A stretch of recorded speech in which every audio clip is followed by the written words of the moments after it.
आप सभी का स्वागत है आपके अपने प्रिय चैनल धीरू ऑनलाइन क्लास में। आज हम लोग कक्षा 10 हिंदी वर्ष 2024 के वस्तुनिष्ठ प्रश्नों को हल करेंगे जो सेट संख्या 2 में पूछे गए हैं। तो आइए चलते हैं सीधे आज के उन महत्वपूर्ण 20 प्रश्नों पर। देखते हैं सेट संख्या 2 में कौन कौन से 20 महत्वपूर्ण प्रश्नों को पूछा गया था। तो पहला प्रश्न है कि शुक्ल युगीन लेखक हैं। देखिएगा, ये प्रश्न सेट संख्या 1 में भी पूछा गया था कि निम्नलिखित में से कौन शुक्ल युग के लेखक हैं, और सीधे यहाँ भी प्रश्न पूछ रहा है कि शुक्ल युग के लेखक कौन हैं, तो माखनलाल चतुर्वेदी हैं। मैं सीधे प्रश्न का आंसर आपको कराऊंगा, जहाँ समझ में आएगा उसका चारों विकल्प भी मैं चर्चा करूंगा। अगला प्रश्न कह रहा है कि गुनाहों के देवता रचना की विधा है, तो ये उपन्यास विधा की रचना है। बहुत अच्छी रचना है गुनाहों का देवता। थोड़ा जब समय मिलेगा तो इसको जरूर आप पढ़िएगा। किशोरीलाल गोस्वामी की रचना है इसमें, तो इसमें इंदुमती है किशोरीलाल गोस्वामी की रचना। अगला प्रश्न कह रहा है कि ध्रुवस्वामिनी के लेखक हैं, तो ध्रुवस्वामिनी के लेखक जो हैं जयशंकर प्रसाद हैं, और आप जानते हैं कि ध्रुवस्वामिनी एक नाटक विधा है, नाटक है। अगला प्रश्न कह रहा है कि संस्कृति और सभ्यता निबंध के लेखक हैं, तो संस्कृति और सभ्यता निबंध के लेखक आचार्य रामचंद्र शुक्ल हैं। अगला प्रश्न कह रहा है कि भाव विलास के रचनाकार कौन हैं, तो भाव विलास के रचनाकार देव हैं। यह प्रश्न सेट संख्या 1 में भी पूछा गया था। अगला प्रश्न कह रहा है कि रीति मुक्त काव्यधारा की रचना है, तो रीति मुक्त काव्यधारा की रचना है सुजान सागर। ये सुजान सागर किसकी रचना है, तो ये घनानंद की रचना है, और घनानंद जो है रीति मुक्त कवि हैं। देखिए, कल मैंने पूरा विस्तार से आपको तार सप्तक के बारे में बताया था। अगर आप वीडियो देखे होंगे तो आपको पता होगा। साफ साफ पूछ रहा है कि दूसरा सप्तक का प्रकाशन कब हुआ था, तो दूसरा सप्तक का प्रकाशन 1951 में हुआ था। मैंने कल बताया था कि ये आपका तार सप्तक है, 1943 आपका तार सप्तक है। तो ये तार सप्तक है। अब इसमें जब 8 आप जोड़ेंगे तो सीधे सीधे आएगा 1951।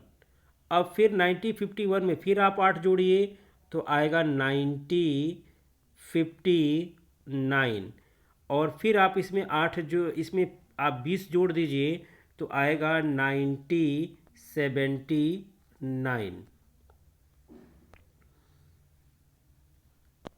1979 ये हो गया आपका तार सप्तक, ये हो गया दूसरा सप्तक, ये हो गया तीसरा सप्तक, और ये हो गया चौथा सप्तक। ये चारों सप्तक का प्रकाशन वर्ष आपसे परीक्षा में पूछ रहा है, तो आप इसको देख लीजिएगा। 1943 में 8 जोड़िए आएगा 1951, फिर उसमें जोड़िए आएगा, फिर उसमें 8 जोड़िए 1959 आएगा, फिर उसमें 20 जोड़ दीजिए आएगा 1979। ये आपके चारों सप्तक का प्रकाशन वर्ष है। अगला प्रश्न कह रहा है कि प्रगतिवादी युग के कवि हैं, तो शिवमंगल सिंह सुमन हैं। कह रहा है कि महादेवी वर्मा की रचना है, तो पथ के साथी महादेवी वर्मा की रचना है। बाणी और गुंजन जो है पंत जी की रचना है। ये रहा साहित्य का। अब कह रहा है व्याकरण से जो प्रश्न पूछ रहा है आपका, वो कह रहा है कि बिंद के वासी उदासी तपोव्रत धारी। ये तो सीधे सीधे हास्य रस है, इसमें कुछ सोचना ही नहीं है। कह रहा है कि जहाँ उपमेय में उपमान की जो है समानता प्रकट होती है, उपमेय और उपमान में समानता प्रकट होती है, वहाँ पे सीधे सीधे जानते हैं कि आप उपमा अलंकार होता है। अगला कह रहा है प्रश्न संख्या 13 क्या है कि कह रहा है कि सोरठा छंद के दूसरे, ध्यान दीजिएगा, दूसरे और चौथे चरण में कितनी कितनी मात्रा होती है, तो 13 13 मात्रा होती है। कितना कितना, 13 13। इसलिए ये वाला ऑप्शन सही होगा, इसमें 13 मात्रा होगी, क्योंकि दोहा का उल्टा होता है सोरठा। अब कह रहा है कि अपव्यय शब्द में उपसर्ग जुड़ा है, तो कौन सा शब्द उपसर्ग जुड़ा है, तो अप उपसर्ग इसमें जुड़ा है, अपउपसर्ग। कह रहा है कि माता पिता में समास है, तो जानते हैं कि इसमें ये द्वंद्व समास है, क्योंकि जब योजक चिन्ह हटेगा यहाँ तो और लग जाएगा माता और पिता। समुद्र का पर्यायवाची नहीं है, तो इसमें समुद्र का पर्यायवाची नहीं है, तो समुद्र का पर्यायवाची इसमें आप बताइए।